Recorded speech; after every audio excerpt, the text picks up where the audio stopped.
सभापति महोदय कि आपने मुझे इस बहुत ही महत्वपूर्ण बिल पर बोलने का अवसर दिया।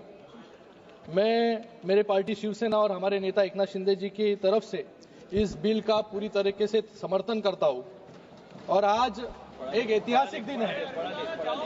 अरे बैठिए बैठिए, अरे हो गया। अरविंद सावंत जी बैठिए। आप please address to this chair please. आज सबसे बड़ा महत्वपूर्ण दिन है, उस पर भी आऊंगा। महत्वपूर्ण दिन है कि पहले 370, फिर ट्रिपल तलाक और आज सीए और आज गरीब मुस्लिम भाइयों के उद्धार के लिए ये वक्त का बिल इस सदन में लाया गया है। आज यहां पर कुछ साथी, अरे पुराने नहीं अभी भी हो सकते हो, उनको तो पहला प्रश्न मुझे पूछना है कि आज हरी जैकेट जो है बुधवार के लिए पहनी है या आज वक्त के लिए खास करके अरविंद सावंत जी ड्रेसअप करके आए थे। यहां पर मुझे उनका भाषण सुनते वक्त बहुत वेदना हुई,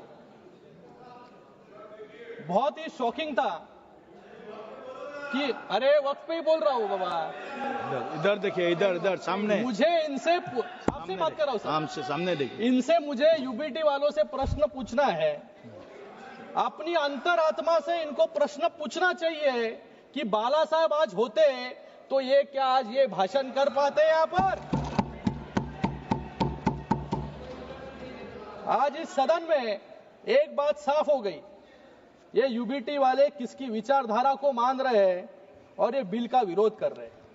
इनके पास एक सुनहरा अवसर था अपनी गलतियों को सुधारने का, अपने इतिहास को संभालने का और विचारधारा को जिंदा रखने का, जिसके लिए कभी बाला साहब ठाकरे जी ने आंदोलन किया था। लेकिन अफसोस यूबीटी वालों ने उस विचारधारा को तो पहले ही बुलडोजर के तले जो है चुरोड़ मरोड़ दिया है। बाला साहब की जो विचारधारा थी वो स्पष्ट थी, हिंदुत्व की रक्षा, देश की एकता और बाकी धर्मों के लोगों के लिए सम्मान। लेकिन आज अगर बाला साहब यहां होते तो यूबीटी का डिसेंट नोट यहां पर अगर पढ़ते तो उनके आत्मा को बहुत वेदना जो है होती।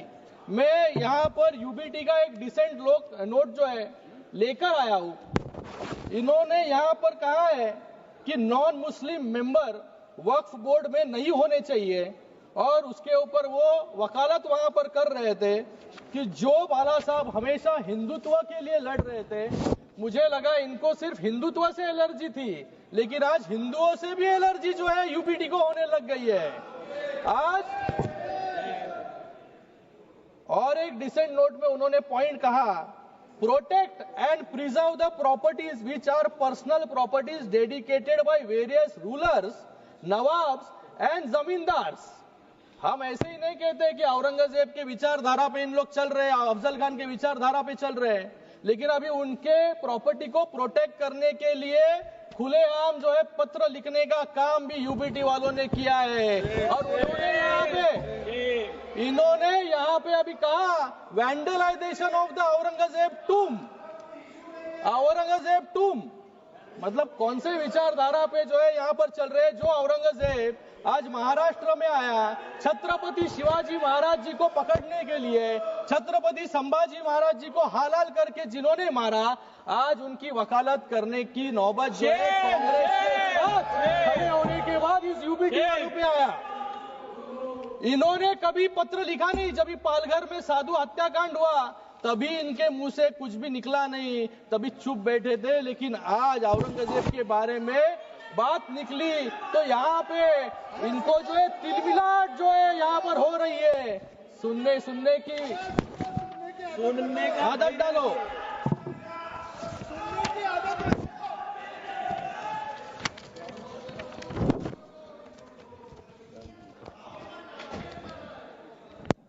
मैं यहाँ पर इन्होंने और कहा यहाँ पर 370 कलम हटाने के बाद कश्मीर में क्या हुआ, बाला साहब ठाकरे जी जब भी थे तभी उन्होंने कहा कि मुझे एक दिन अगर प्रधानमंत्री बनाएंगे तो सबसे पहले मैं 370 कलम को हटाऊंगा।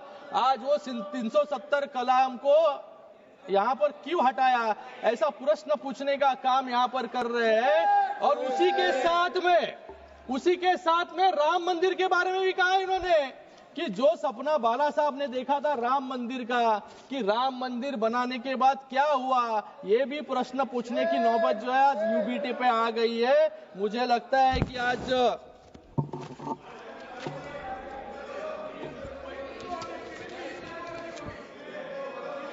यहाँ पर ये बिल जो है, ये बिल का नाम बदलकर unified Waqf management empowerment efficiency and development यानी उम्मीद रखा गया है।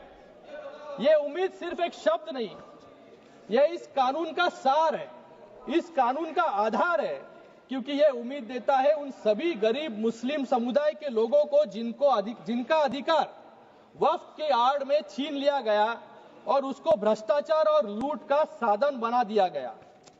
मैं विपक्ष के मित्रों का दर्द समझ सकता हूं, क्योंकि जब भी देश को उनसे उम्मीद दिखी तब उन्होंने देश को और मुस्लिम समुदाय को निराशा देने का काम किया। जिस समुदाय ने आंख बंद करके इनको वोट दिया, लेकिन उनको सिर्फ वोट बैंक बनाकर छोड़ देने का काम जो है इस कांग्रेस वालों ने, विपक्ष वालों ने किया। ये यहाँ पर हमेशा सब एक लोकसभा के वक्त भी लोगों में भ्रम फैलाने का काम इन्होंने किया, संविधान खतरे में, संविधान खतरे में। आज भी लोगों में भ्रम फैलाने का काम कर रहे हैं कि वक्फ की जमीनें जो है सरकार ले लेगी। लेकिन आज यहां पर वक्फ बाय यूजर, यहां पर एक अमेंडमेंट लाया गया कि जो ये बिल आने के बाद इसके पहले के सभी वक्फ जो अनडिस्प्यूटेड प्रॉपर्टीज है वो वक्फ पे जाएंगे। तो यहां पर कोई सवाल उठता नहीं है कि सरकारें उस वक्फ की जमीन को लेने की कोशिश कोई कर रहे हैं, लेकिन सिर्फ लोगों में भ्रम फैलाने का काम कुछ लोग यहां पर कर रहे हैं। मैं इन लोगों को याद दिलाना चाहूंगा, जब शाहबानो ने इस कांग्रेस से न्याय मांगने की उम्मीद की, कोर्ट ने शाहबानो को न्याय देने का काम किया, लेकिन इस सदन में ही इस कांग्रेस ने उनसे न्याय जो शाहबानो जी मांग रहे थे वो छीनने का काम इन्होंने ही किया। जब जम्मू कश्मीर की जनता ने आर्टिकल 370 हटाने की मांग की, तभी सिर्फ मुखदर्शक बनते ये कांग्रेस वाले रह गए, आतंकवाद को बढ़ते हुए देखते। जब 2006 में मुस्लिम समुदाय के उत्थान के लिए जब सच्चर कमेटी रिपोर्ट लाई गई, 8 साल तक उस कमेटी के रिपोर्ट को इंप्लीमेंट इन्होंने नहीं किया। जब मुस्लिम महिलाओं ने ट्रिपल तलाक से हो रही उत्पीड़न को रोकने के लिए इनसे गुहार लगाई, तब भी ये वोट गिनती में रह गए। और आज नरेंद्र मोदी जी के एनडीए सरकार में 370 भी हटाया, महिलाओं के आंसू पोंछने का भी काम किया। और आज ये बहुत ही ऐतिहासिक पूर्ण बिल लाकर आज मुस्लिम समाज के लोगों को भी, सर अभी तो शुरू किया है मैंने, I am the only speaker, Muslim समाज के लोगों को न्याय देने का काम भी यहां पर किया है। ये अपीसमेंट नहीं बल्कि अपलिफ्टमेंट की दिशा में उठाया गया एक बड़ा कदम है। ये वोट के लिए नहीं, वतन के लिए काम होता है। ये विधेयक किसी के साथ धोखा नहीं बल्कि हर वर्ग के साथ न्याय का माध्यम है। ये विधेयक मजहब की दीवार नहीं, विकास का द्वार बनाता है। और शायद इसलिए विपक्ष के साथी इतना जोर लगा रहे हैं कि इसको रोकने के लिए। मुझे इनसे पूछना है कि इन वक्फ की जमीनें जो लाखों एकड़ में है, 36 लाख एकड़ जमीन है, एक भी उदाहरण इनको देने के लिए मैं एक चैलेंज करता हूं कि जहां पर अच्छे स्कूल बने, अस्पताल बने हैं या स्किल सेंटर बने हैं या कॉलेजेस बने हैं, जिससे मुस्लिम बहनों को या स्टूडेंट्स को वहां पर मार्गदर्शन मिला हो या नौकरी मिली हो, ये एक भी उदाहरण नहीं है। गए 5 सालों में वक्फ की जमीनें बढ़ती गई, डबल हो गई, लेकिन इनकम जो है कम होते गया। जैसे किरण रिजिजू ने यहां पर कहा कि सिर्फ इतने सालों में 163 करोड़ 163 करोड़ रुपए रेवेन्यू, इतने लाखों एकड़ जमीन से, मतलब भ्रष्टाचार जो है इन जमीनों पर इतने सालों तक चलते आ रहा था, वो भ्रष्टाचार कंट्रोल करने के लिए, ट्रांसपेरेंसी लाने के लिए आज ये बिल आया है, तो इनके पेट में जो है दर्द यहां पर हो रहा है. हसताय काय? तुमच्यावरती लोक हसणार आता.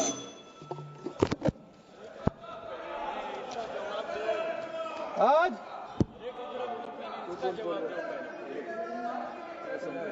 मैं यहां पर कुछ उदाहरण देना चाहूंगा. यहां पर इंडिया अलायंस के सभी साथी इसका विरोध कर रहे हैं, लेकिन आज इंडिया अलायंस का एक भी मुख्यमंत्री नहीं होगा जिन्होंने अपने कार्यकाल में वक्फ बोर्ड के भ्रष्टाचार पर इंक्वायरी नहीं की हो. हमेशा ये अनकॉन्स्टिट्यूशनल वाक्य जो है यहां पर बोलते रहते हैं.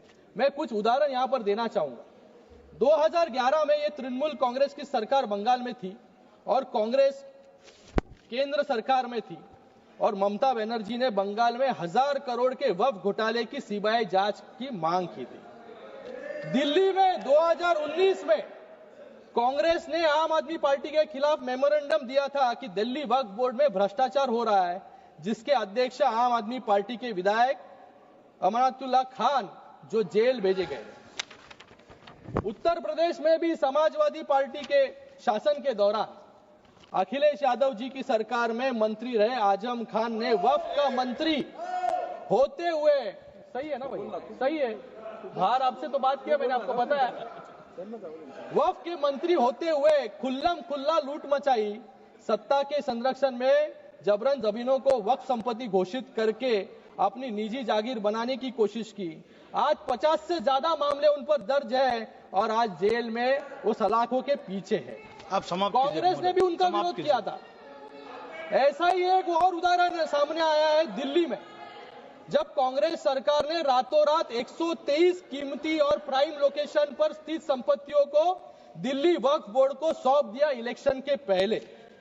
और तेलंगाना में भी ऐसा ही उदाहरण है कि जहां पर तेलंगाना के चीफ मिनिस्टर ने यहां पर कहा सबसे पहला मैंने विरोध किया, लेकिन आज इसी तेलंगाना में सबसे ज्यादा लिटिगेशन है. 77,000 करोड़ से ज्यादा जमीन, 77,000 एकड़ से ज्यादा जमीन वक्फ के पास है, लेकिन सिर्फ 22,000 एकड़ जमीन विवाद मुक्त है.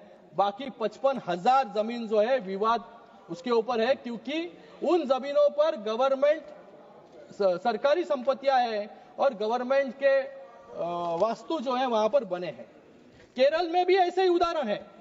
तो मुझे लगता है कि ये जो विपक्ष इसका घड़ी घड़ी विरोध कर रही है, ये विरोध जो है, ये विरोध सिर्फ अपने पाप छुपाने के लिए यहां पर कर रहे हैं, क्योंकि पूरे पाप अब उजाले में आ जाएंगे. उन्हें डर है कि वक्फ के नाम पर की गई लूट, अवैध कब्जे और राजनीतिक सौदेबाजी अब दस्तावेजों में दर्ज हो जाएगी और जनता की अदालत में उनकी पोल खुल जाएगी.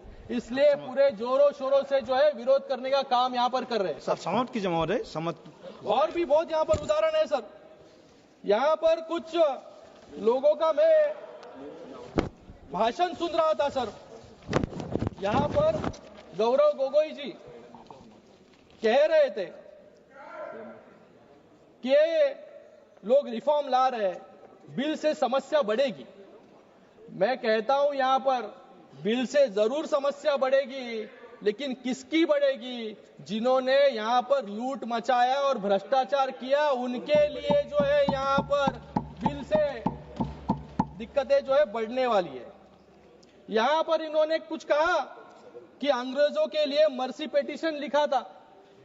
मैं यहां पर यूबीटी वालों से पूछना चाहूंगा कि बाजू में बैठ के जिन्होंने सावरकर जी को गाली देने का काम किया, उनके ऊपर प्रश्न पूछने का हिम्मत इन पे नहीं है. लेकिन ये भूल गए अफजल गुरु के लिए किसने पिटीशन दायर की थी, किसने जो है अफजल गुरु को. समाप्त कीजिए आप प्लीज कंक्लूड. मैं यहाँ पर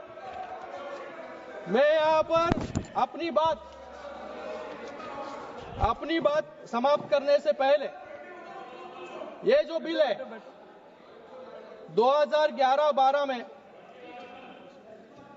25% मुसलमान गरीब रेखा से नीचे थे। ये आंकड़ा सिर्फ एक संख्या नहीं बल्कि एक कड़वा सच है जो दशकों से चली आ रही उपेक्षा और तुष्टीकरण की नीतियों का परिणाम है। वक्फ संशोधन विधेयक 2025 इस दिशा में एक क्रांतिकारी कदम है। यह बिल न तो किसी समुदाय के खिलाफ है, न ही किसी के धार्मिक भावनाओं को ठेस पहुंचाने के लिए। यह बिल पारदर्शिता लाने का वादा करता है। ये वक्फ संपत्तियों को अवैध कब्जों से मुक्त करने का संकल्प लेके आता है। धन्यवाद माननीय महोदय, धन्यवाद। सबसे बढ़कर एक लाइन में खत्म सबसे बढ़कर ये उन मुसलमानों को सशक्त बनाने का रास्ता खोलता है जिन्हें सालों तक कमजोर रखा गया। वक्फ की संपत्तियों जो मुस्लिम समुदाय के कल्याण के लिए थी, लंबे समय से भ्रष्टाचार, कुप्रबंध और अतिक्रमण की भेंट चढ़ती रही। इस बिल के जरिए सरकार ये सुनिश्चित करना चाहती है कि इन संपत्तियों का सही इस्तेमाल हो, शिक्षा के लिए, रोजगार के लिए, गरीबी से जूझ रहे मुस्लिम भाई बहनों के उत्थान के लिए। ये बिल मुसलमानों को मजबूत करने का औजार है, न कि उनका हक छीनने का कोई यहाँ पर धन्यवाद हमारा विचार है।